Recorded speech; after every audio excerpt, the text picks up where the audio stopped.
फलौदी विधायक पब्बाराम बिश्नोई ने कल एक वीडियो जारी कर राजस्थान सरकार के खिलाफ आरोप प्रत्यारोप लगाए थे। कांग्रेस के नेताओं ने शाम को पत्रकारों को बुलावा भेजकर अपनी बात रखी। हालांकि फलौदी में आरोप प्रत्यारोप की रिवायत कम ही रही है, लेकिन अब राजस्थान में कांग्रेस का राज और अशोक गहलोत भी काफ़ी नजर आते हैं, तो इसका असर स्थानीय कांग्रेस नेताओं पर भी होना लाजिमी है। प्रेस कॉन्फ्रेंस में कांग्रेस नेता महेश व्यास, बाप ब्लॉक कांग्रेस के प्रवक्ता पूर्व सरपंच पहाड़ सिंह और कानासर के पूर्व सरपंच भागीरथ बिश्नोई ने विधायक पब्बाराम के बिश्नोई के आरोपों का जवाब तो दिया ही, जोधपुर सांसद केंद्रीय जल शक्ति मंत्री गजेंद्र सिंह शेखावत को भी लपेट लिया। अब जब बात निकली है तो दूर तलक तो जाएगी। आइए आप भी सुनिए तीनों नेताओं ने क्या कहा और उम्मीद रखिए कल भाजपा भी जवाब तैयार रखेगी। कल ही हमारे सम्मानीय विधायक महोदय पब्बाराम जी ने और भारतीय जनता पार्टी के जिला अध्यक्ष पालीवाल साहब ने आरोप लगाया था हमारी सरकार पे कि पंचायती राज का पैसा है और टाइम पे सरकार नहीं दे रही है। हाँ, वर्तमान में कोरोना काल है, सबको पता है, लेकिन मैं उन नेताओं पे उस आरोप का खंडन करते हुए उनसे पूछना चाहता हूँ कि तत्कालीन भाजपा सरकार के अंदर इस पंचायती राज के पैसे को जिस तरीके से लूटा गया, उस पर डाका डाला गया, अनुशोधन का जो पैसा था उसको इन्होंने जल स्वावलंबन के नाम से सिंचाई विभाग को दिया और जो हमारा इसका राज्य वित्त आयोग का पैसा था उसको इन्होंने गौरव पथ के नाम से पीडब्ल्यूडी को दिया और पंचायती राज के पैसे को सीन करके और ठेकेदारों के माध्यम से जिस तरीके से बाई बैक की लूट की गई थी वो डाका था। और अभी भारत सरकार जिस तरीके से सांसद नदी को उसको रोके बैठी है वो भी उनको रिलीज करानी चाहिए। 5 लाख की सड़क 26 लाख में हो रही है, वो तो जो पंचायती में होती थी पहले 5 लाख रुपए की सड़क। जो गौरवपथ का जो निर्माण इन्होंने जो किया है पीडब्ल्यूडी की बीएसआर के तहत, यदि 1 किलोमीटर का सड़क का निर्माण करते हैं तो 25 लाख में होती है और वही काम ग्राम पंचायत 5 लाख में कर देती है। हम क्या कहना चाहते हैं? हमारा ये इस पे आरोप बीजेपी के लोगों पे आरोप है कि पंचायती राज को पंगु करने का काम यदि किसी ने किया है तो बीजेपी के राज में किया। कांग्रेस ने हमेशा 73वें संविधान संशोधन का सम्मान किया है और पंचायतों को प्रोटेक्ट किया है। जो पैसे पंचायती राज के हैं वो 1985 के अंदर प्रधानमंत्री उस वक्त राजीव जी गांधी थे, उन्होंने बोला था कि 1 रुपया निकलता है केंद्र सरकार से तो 15 पैसा पहुंचता है आम आदमी तक। तो उस बात को देखते हुए जो जैसे शराब के ठेके हैं या दूसरे काम हैं उसके जो 2% और कितने दारू में 2% का, माइनिंग में 2%, भी हमारी जो रजिस्ट्रेशन चार्ज है उसमें से हमारे 2.5% पैसा वो सारा इकट्ठा होकर के जाता था और वो घुमा करके वापस पंचायती राज को दिया जाता था। वापस पंचायती राज को पैसे आते थे, ठीक है ना। और भाजपा ने इसको चेंज करके और पीडब्ल्यूडी और जल स्वावलंबन के थ्रू इन पैसों का उपयोग किया।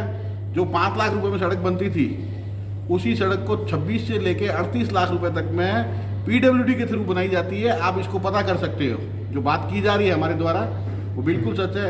यही बात पैसों की, आप देखिए कि आज लंबा समय हो गया लोकसभा के चुनाव को, आप में से कितने लोग हैं जो यहाँ के जो लोकसभा के सांसद चुने गए उन्होंने देखा हो कहीं गांव में, कहीं ढाणी में, कोई शहर में, कहीं पे भी आपने देखा हो जो हमारे लोकसभा के सांसद है उसको पिछले कार्यकाल के अंदर 30 करोड़ का जो उन्हें 5 साल का जो बजट मिलता है उसके अंदर मात्र 7 करोड़ रुपए ही वो लगा पाए।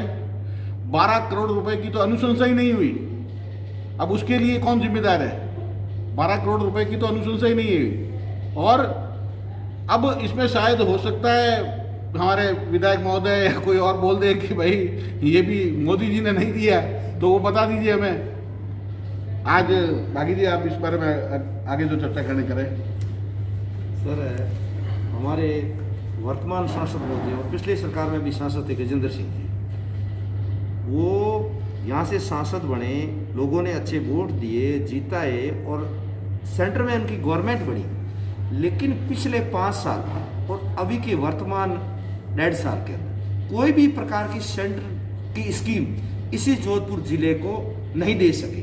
किसी प्रकार की कॉलेज, किसी प्रकार की कृषि के संबंधित, पीडब्ल्यूडी के संबंधित, पीएचडी की संबंधित किसी डिपार्टमेंट की सेंटर से तरफ से कोई योजना नई स्कीम ला के नहीं दी कि ये नई स्कीम हमने दी। गहलोत साहब सांसद रहे, उन्होंने जोधपुर लिफ्ट कैनाल लाए, लव कॉलेज लाए, आयुर्वेदिक कॉलेज लाए, दूसरे भी जितना नेते रहे उन्होंने, किसी ने जोधपुर को एमएस दिया, किसी ने आईआईटी दी, बहुत कुछ दिया जोधपुर को। तो इन्होंने सेंटर की तरफ से मंत्री होते हुए दोनों बार जोधपुर को कोई स्पेशल चीज नहीं दे सके कि ये चीज हमने जोधपुर को दी है। नंबर 2, अभी इन्होंने सारी पंचायती राज की बात की। पंचायती राज को कमजोर करने का काम किया है इस सेंट्रल गवर्नमेंट ने, कि जो पंचायती राज काम कर रही थी वो सीन के पीडब्ल्यूडी को दे रहे हैं। बिल्कुल। और उनकी इसमें पंचायती राज कमजोर होती है कि किसी संस्था को कोई काम मिल रहा है, उसी संस्था से अगर छीना जाता है और किसी बड़े डिपार्टमेंट को दिया जाता है तो वो संस्था कमजोर होती है। तो इस तरीके की संस्था को कमजोर करने वाले काम कर रहे हैं। और बाकी लोग, आप मेरे से पहले वक्ताओं ने आप बहुत कुछ बताया। ये तो फलोदी का बड़ा दुर्भाग्य है कि कल जो प्रिंट मीडिया और सोशल मीडिया के अंदर और आपके चैनल के माध्यम से पता चला और लोगों ने देखा और पढ़ा कि हमारे विधायक के स्टेटमेंट और जो न्यूज़ आती है उसके आगे लोहावट लिखा आता है, जबकि वो विधायक फलोदी के हैं। आप ऐसे कितने लोग हैं जो बता सकते हैं कि पिछले चुनाव के पश्चात कहाँ पे वो दिखाई दिए कहीं को? चुनाव जीतने के पश्चात वो कहाँ दिखाई दिए? मैं हारने के बाद काम कर रहा हूँ, जीतने के बाद काम नहीं कर पा रहे हैं। दूसरी बात, घर कहाँ है उनका? ईमानदारी से आप लोग बताओ, उनका घर कहाँ पे है? फलोदी के विधायक है, फलोदी में घर होना चाहिए, जनता के बीच में रहने चाहिए। कोरोना काल का समय चल रहा है, 8 महीने बीत गए, कहीं पे भी उनको कुछ भी करते हुए आप लोगों ने उनको खुद को कुछ करते हुए देखा?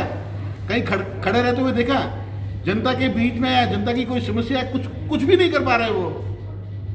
अगर यही हाल रहा तो मैं इतना बता सकता हूं कि जो हिंदुस्तान गर्त में जा रहा है और भी जाएगा। अभी कुछ समय पहले ही हमारे माननीय मुख्यमंत्री जी ने केंद्र सरकार से 1113 करोड़ ऋण के लिए, जो जापान की एक कंपनी है, जायका नाम है उसका, उससे 1113 करोड़ रुपए के लिए कुछ केंद्र सरकार से अनुशंसा मांगी थी। वो जो पानी की जो सप्लाई है बिल्लाड़ा, पीपाड़, फलोदी, जोधपुर शहर और ग्रामीण क्षेत्रों के लिए थी। पैसे ऋण के रूप में राजस्थान सरकार को चाहिए, ऑब्वियसली जो ऋण लेंगे वो लौटाएंगे भी, लेकिन केंद्र सरकार उसकी अनुशंसा भी नहीं कर रही है। इससे बड़ा दुर्भाग्य क्या हो रहा है? माननीय मुख्यमंत्री जी गहलोत साहब आज सब काम छोड़ के आज पूरी तरीके से कोरोना लड़ रहे हैं। उसकी तारीफ पूरी दुनिया कर रही है, पूरा भारत कर रहा है। आप टीवी पे देख रहे हो, आम आदमी को देख रहे हो, जगह जगह फ्री में सैंपलिंग हो रही है, चारों तरफ से, मतलब जो सुविधा हो सके। यहाँ तक कि मेरे कई दोस्त भी आए मुंबई से और वो कोलकाता से, वो बता रहे थे कि वहाँ पे इतना बुरा हाल है तो सोचो मत। यहाँ पे तो गहलोत साहब का जो मैनेजमेंट है इस कोरोना काल के अंदर बहुत ही शानदार है। कोई भूखा ना सोए, उनके लिए बहुत सारे उन्होंने काम किए।